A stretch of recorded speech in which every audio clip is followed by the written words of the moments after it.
bay đi từ liêm từ lọp chân tăngពីបុរាណតរៀងអើយមកគេមិនដែលកាន់ទុកឆ្លងឆ្នាំទេគេកាន់ទុកតែ100ថ្ងៃអ្នកខ្លះស្លាប់ចូលឆ្នាំចិនមិនថាស្រីមិនថាប្រុសមិនថាក្មេងចាស់ទេគេធ្វើបុណ្យមិនឲ្យឆ្លងទៅចូលឆ្នាំចិនទេហើយចំណែកយើងទៅសែននៅក្នុងហ្នឹង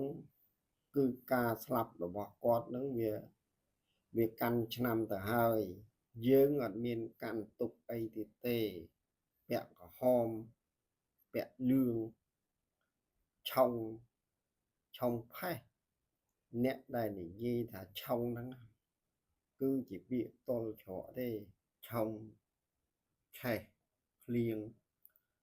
អ្វីគ្រប់យ៉ាងគឺអាចធ្វើបានទាំងអស់គឺមានច្រកចេញ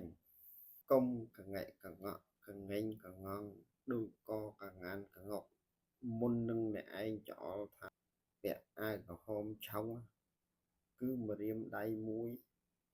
ចង្អុលទៅគេតែកុំភ្លេចម្រាមដៃ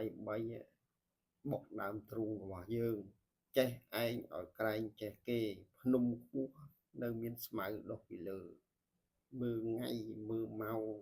អាការឆុងហ្នឹងវាទៅជាផេះហើយយើងរៀបចំកន្លែងយើងឲ្យត្រឹមត្រូវកុំឲ្យខុសទៅគឺវាប្របាយហើយ